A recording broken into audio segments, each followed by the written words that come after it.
रूपा और शेखर सरिता विहार में रहते हैं। वो अपनी जिंदगी में बेहद खुश होते हैं।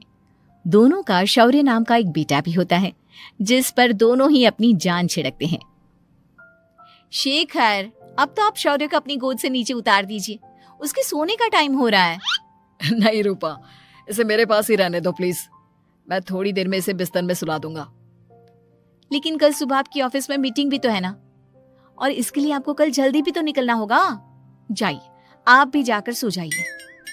क्या यार, अभी तो मेरी गोद में आया था मेरा बेटा और तुम उसे लेकर जा रही हो। बाद में कर लेना अपने बेटे से प्यार, अभी जाकर सो जाइए। रूपा शेखर से शौर्य को ले रही होती है कि तभी शौर्य रोने लगता है। शौर्य को रोता देखकर रूपा उसे फिर से शेखर को थमा देती है। आपका बेटा ना एक नंबर का नौटंकी है, बिल्कुल आप पर गया है वो। साफ बोलो ना, तुम्हें जलन होती है हम दोनों बाप बेटे का प्यार देखकर। पहले बड़ा तो होने दो तुम शौर्य को, फिर देखना वो सबसे ज्यादा मुझे ही प्यार करेगा। देखते हैं। ऐसे ही दिन बीतते चले जाते हैं और एक दिन कैंसर की बीमारी के चलते रूपा की मौत हो जाती है। अब शौर्य 3 साल का हो चुका होता है, जिसके कारण उसकी दादी शेखर पर दूसरी शादी का दबाव बनाने लगती है। शेखर, शौर्य अभी बहुत छोटा है और उसे इस समय एक माँ के प्यार की बहुत जरूरत है। माँ, मुझे दूसरी शादी नहीं करनी। क्या पता जो दूसरी औरत आएगी वो मेरे बेटे को एक माँ का प्यार दे या ना दे। तो रूपा की छोटी बहन वैशाली से ही शादी क्यों नहीं कर लेता? वो तो शौर्य को एक माँ का प्यार पूरा दे सकती है ना। मैंने कहा ना माँ, मुझे दूसरी शादी नहीं करनी, और अपनी ही पत्नी की बहन से तो हरगिज नहीं। ऊपर से अगर रूपा देख रही होगी तो वो क्या सोचेगी?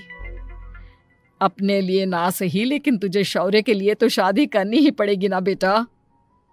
शेखर कुछ कहता उससे पहले ही अंजुमन उसे रूपा की कसम दे देती है, जिसके आगे मजबूर होकर शेखर शादी के लिए हामी भर देता है।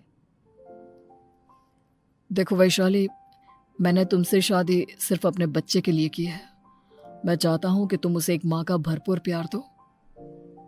शौर्य, आपके साथ साथ मेरा भी कुछ लगता है। अगर आप मुझसे शादी नहीं भी करते तब भी मेरा प्यार शौर्य के लिए कभी कम या ज्यादा नहीं होता। शादी के कुछ दिनों बाद ही शेखर की माँ की भी मौत हो जाती है। वैशाली शौर्य को एक माँ से भी बढ़कर प्यार देती है। शौर्य को लेकर वैशाली का यूं निस्वार्थ प्यार देखकर शेखर को भी उससे प्यार हो जाता है और कुछ सालों बाद शेखर और वैशाली का भी लड़का हो जाता है। लेकिन इसके बाद वैशाली का शौर्य को लेकर बर्ताव बदलने लगता है। वैशाली, मैं देख रहा हूं तुम आजकल शौर्य का जरा भी ध्यान नहीं रख रही हो। मुझे पता नहीं था कि आदित्य के होने के बाद तुम इतना बदल जाओगी। आदित्य मेरा अपना सगा खून है और शौर्य दीदी का, फिर मैं दोनों में अंतर कैसे नहीं करूं? माँ भले ही दोनों की अलग अलग है, लेकिन पिता तो एक है ना। अगर मुझे पहले पता होता कि तुम इतनी जल्दी बदल जाओगी तो मैं कभी तुमसे शादी ही नहीं करता।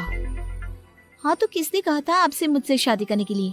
मैं थोड़ी ना आई थी आपके पास, आपकी माँ ही आई थी मेरे घर आपका रिश्ता लेकर। वैशाली, मुझे तुमसे ऐसी उम्मीद नहीं थी। गुस्से में शेखर अपना पैर पटकता हुआ शौर्य को वहां से लेकर चला जाता है। पापा, मम्मा मुझसे प्यार क्यों नहीं करती?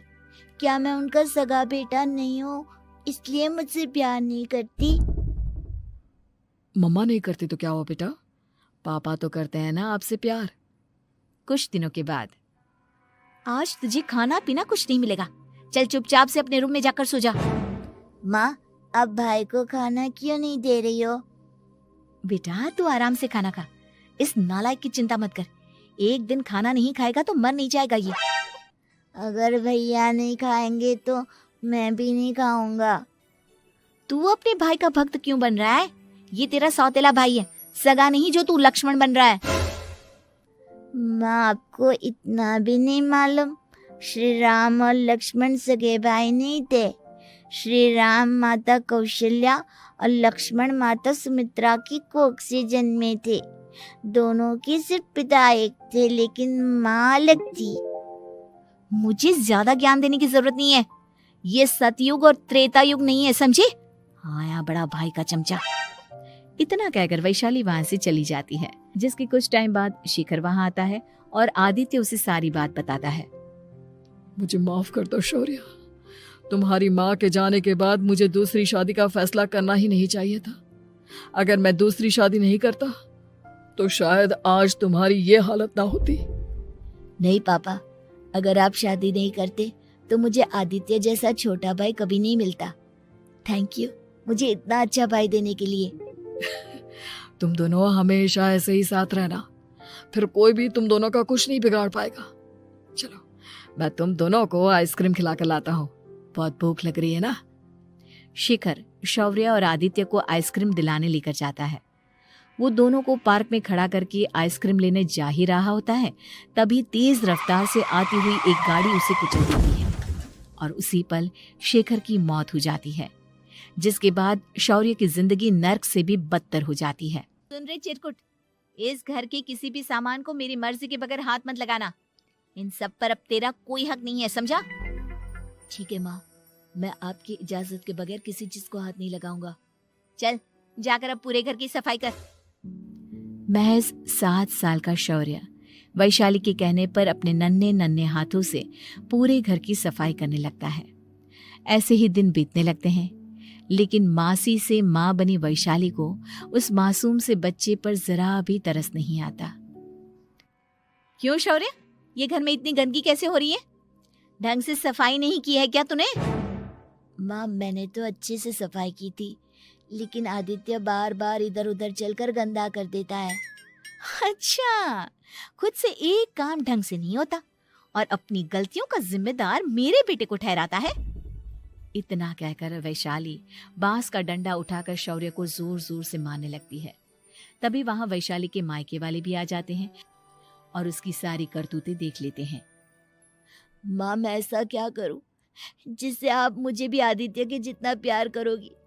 बोलिए ना माँ, मेरे क्या करने से आपके अंदर मेरे लिए ममता जागेगी?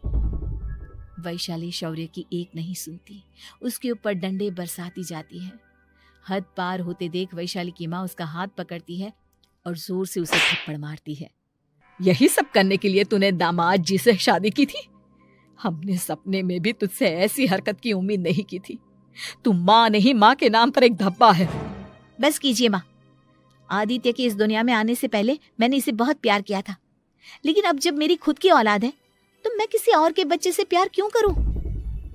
अरे नालायक औरत, जिसे तू किसी और का बच्चा कह रही है वो तेरी खुद की सगी बहन का बच्चा है। बहन है तो क्या हुआ, मेरे अपने बच्चे से बढ़कर तो नहीं हो सकता ना ये कभी। अगर यही बात थी तो तू हमें पहले बता देती, हम शौर्य को अपने साथ ले जाते। उसे इस तरह प्रताड़ित करने की क्या जरूरत थी? अगर आपको लेकर जाना है ना तो ले जाइए इसे, मैं नहीं रोकूंगी। नहीं माँ, मुझे कहीं नहीं जाना, मुझे आपके साथ ही रहना है। मैं तेरी कोई माँ बाबा नहीं हूँ, तेरी माँ मर चुकी है, समझा? अब निकल जा मेरे घर से। माँ आप बहुत गंदी हो, मुझे भी नहीं रहना आपके साथ, मैं भी भाई के साथ ही जाऊंगा। अरे तू क्यों जाएगा, तू तो मेरा सगा बेटा है, जाने दे इसे। हम यहाँ ऐश से रहेंगे, तुम्हारे पापा बहुत सारी जमीन जायदाद छोड़ गए हैं तुम्हारे लिए। नहीं माँ, मुझे भाई के साथ जाना है।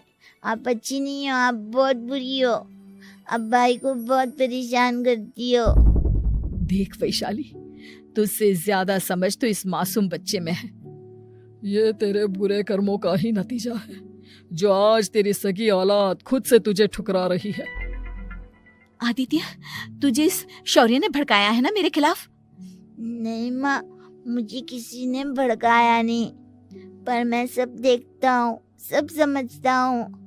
भाई बहुत अच्छा है, वो आपकी जैसा नहीं है। चलिए नानी। इतना कहकर वैशाली के मायके वाले आदित्य और शौर्य को अपने साथ ले जाते हैं और इस तरह वैशाली बड़े से घर में अकेली पड़ जाती है। 2 बेटों के होते हुए भी आज उसे माँ कहकर बुलाने वाला कोई नहीं होता।